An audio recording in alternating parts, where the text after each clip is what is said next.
തൃപ്പൂണിത്തുറയിൽ വിദ്യാർത്ഥി ആത്മഹത്യ ചെയ്ത സംഭവത്തിൽ ആരോപണ വിധേയരെ സംരക്ഷിക്കുന്ന ഗ്ലോബൽ പബ്ലിക് സ്കൂളിൻ്റെ വാർത്താക്കുറിപ്പിനെതിരെ മിഹിറിൻ്റെ അമ്മ രംഗത്ത് വന്നു. പ്രസ്താവന തെറ്റിദ്ധരിപ്പിക്കുന്നതും നിരാശാജനകവുമാണ്. മിഹിറിനെ മുമ്പ് പഠിച്ച സ്കൂളിൽ നിന്നും പുറത്താക്കിയിട്ടില്ല, സ്വയം മാറിയതാണ്. മരിച്ചിട്ടും മിഹിറിനെ സ്കൂൾ വേട്ടയാടുന്നുവെന്നും അമ്മ പ്രസ്താവനയിൽ പറഞ്ഞു. കൊച്ചിയിൽ നിന്നും നിതിൻ അംബുജൻ വിവരങ്ങളുമായി ചേർന്നു. നിതിൻ, ഈ ഗ്ലോബൽ പബ്ലിക് സ്കൂളിൽ ഇങ്ങനെ ഈ കുട്ടി, പ്രത്യേകിച്ച് മരിച്ചുപോയ കുട്ടിയെക്കുറിച്ച് ഇങ്ങനെ ആക്ഷേപം ഉന്നയിച്ച് വളരെ കുറച്ച് കാലം മാത്രമേ അവിടെ പഠിച്ചിട്ടുള്ളൂ, ആ കുട്ടിയെക്കുറിച്ച് ഇത്തരം ആക്ഷേപം ഉന്നയിക്കാനുണ്ടായ സാഹചര്യം എന്താണ്? അമ്മ ഇതിനെക്കുറിച്ച് എന്താണ് പറയുന്നത്? എസ്കെൻ, തീർത്തും വേദനാജനകമായ ഒരു പരാമർശം തന്നെയാണ്, ഒരു വാർത്താക്കുറിപ്പ് തന്നെയാണ് ഗ്ലോബൽ സ്കൂളിന്റെ ഭാഗത്തും ഉണ്ടായത്. നിരാശാജനകമായ സംഭവമാണ് നടന്നത്. അതിനുശേഷവും സ്കൂളിലെ മറ്റു വിദ്യാർത്ഥികളെ വെള്ളപൂശുന്ന നടപടിയാണ് സ്കൂളിന്റെ ഭാഗത്തും നടക്കുന്നതെന്ന ഒരു വിമർശനമാണ് അമ്മ ഇപ്പോൾ വാർത്താക്കുറിപ്പിലൂടെ നൽകിയിരിക്കുന്നത്. സ്കൂൾ ഉന്നയിച്ച ആരോപണങ്ങൾ അത് പൂർണ്ണമായും തള്ളുകയാണ്.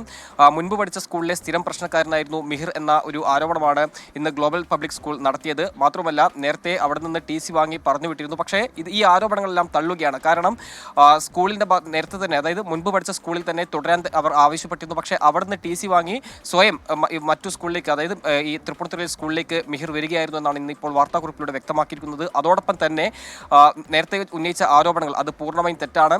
മാത്രമല്ല, സമൂഹ മാധ്യമങ്ങളിലൂടെയാണ് ഈ റാഗിംഗ് അടക്കമുള്ള വിവരങ്ങൾ സംബന്ധിച്ച് പരാതികൾ ലഭിച്ചതെന്ന ഒരു പ്രതികരണമാണ് ഇന്നിപ്പോൾ സ്കൂൾ നടത്തിയത്. അതും തെറ്റാണ്. ഈ സംഭവം ഉണ്ടായതിനു ശേഷം രേഖാമൂലം നേരത്തെ പരാതി നൽകിയിരുന്നു. അത്തരത്തിലുള്ള വാദങ്ങളെല്ലാം തെറ്റായ വാദങ്ങൾ ഈ ഒരു ഘട്ടത്തിൽ ഉന്നയിക്കുന്നത് തങ്ങളുടെ ഈ ആഭ്യന്തര അന്വേഷണം ഒരു നീതിപൂർവമായ ഒരു ആഭ്യന്തര അന്വേഷണത്തിൽ നീതി ലഭിക്കുമോ എന്ന സംശയമാണ് ഇപ്പോൾ കുടുംബം പ്രകടിപ്പിക്കുന്നത്. അതോടൊപ്പം തന്നെ എടുത്തു പറയേണ്ട കാര്യം, സമൂഹ മാധ്യമങ്ങളിലൂടെ മിഹിറിനെതിരെ വിദ്യാർത്ഥികൾ ഇത്തരം ഒരു ആക്ഷേപങ്ങൾ ഉന്നയിക്കുന്നതിൽ അത്ഭുതമില്ല. കാരണം സ്കൂളിൻ്റെ ഭാഗത്തു തന്നെ ഈ മരിച്ചിട്ടും ഇപ്പോൾ വേട്ടയാടുന്ന സമീപനമാണ് സ്കൂൾ തുടരുന്നത്. അതുകൊണ്ട് തന്നെ വേദനാജനകമായ സംഭവത്തിൽ ഏത് നിലയിലാണ് സ്കൂളിൻ്റെ ഭാഗത്തും നീതി ലഭിക്കുക എന്ന ചോദ്യമാണ് എന്തായാലും മിഹിറിൻ്റെ കുടുംബം ഇപ്പോൾ ഉന്നയിക്കുന്നത്.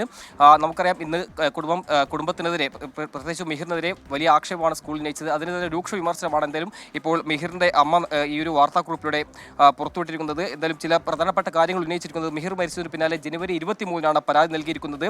മിഹിർ മരിക്കുന്നതിന് മുൻപും സ്കൂളിലെ റാഗിംഗ് വിദ്യാർത്ഥികളിൽ നടന്നിരുന്നു. അത്തരം സംഭവങ്ങളുടെ തെളിവുകളടക്കം നേരത്തെ സ്കൂളിന്റെ ഭാഗത്തും ഉണ്ടായിരുന്നു. അന്ന് നടപടി എടുത്തിരുന്നെങ്കിൽ ഒരു പക്ഷേ മിഹിർ ഇങ്ങനെ ആത്മഹത്യ ചെയ്യേണ്ട ഒരു സാഹചര്യം ഉണ്ടാകുമായിരുന്നില്ല. സ്കൂൾ നേരത്തെ തന്നെ ഇടപെട്ടിരുന്നെങ്കിൽ മിഹിർ ജീവനൊടുക്കില്ലായിരുന്നു എന്നും ഇന്നത്തെ വാർത്താക്കുറിപ്പിലൂടെ വ്യക്തമാക്കുന്നു. അതോടൊപ്പം തന്നെ നേരത്തെ സൂചിപ്പിച്ചതുപോലെ തന്നെ റാഗിങ്ങിൽ ആരോപണ വിധേയതയിൽ ഒരാൾ പ്രായപൂർത്തിയായ വിദ്യാർത്ഥിയാണെന്നും അമ്മ പറയുന്നുണ്ട്. നേരത്തെ സ്കൂൾ പറഞ്ഞിരിക്കുന്നത് അത്തരത്തിൽ വിദ്യാർത്ഥികളെല്ലാം, അതായത് ആരോപണ വിധേയതെല്ലാം മൈനർ ആണെന്നായിരുന്നു സ്കൂൾ നടത്തിയ പരാമർശം. പക്ഷേ പൂർണ്ണമായും തെറ്റാണെന്നാണ് ഇപ്പോൾ അമ്മ ഈ വാർത്താക്കുറിപ്പിലൂടെ വ്യക്തമാക്കുന്നത്. എസ്കെൻ. Okay, thank you Nitin Ambujan. എന്തായാലും ഈ കുട്ടിയെക്കുറിച്ച് ഇങ്ങനെയുള്ള അപവാദങ്ങളും ആരോപണങ്ങളും ഒക്കെ ഗ്ലോബൽ പബ്ലിക് സ്കൂൾ ഉന്നയിക്കുമ്പോൾ അതിന് കൃത്യമായ തെളിവുകൾ അവരുടെ ഉണ്ടോ എന്നുള്ള കാര്യവും അന്വേഷണ ഉദ്യോഗസ്ഥന്മാർ പരിശോധിക്കണമെന്നാണ് ഞങ്ങൾക്ക് പറയാനുള്ളത്.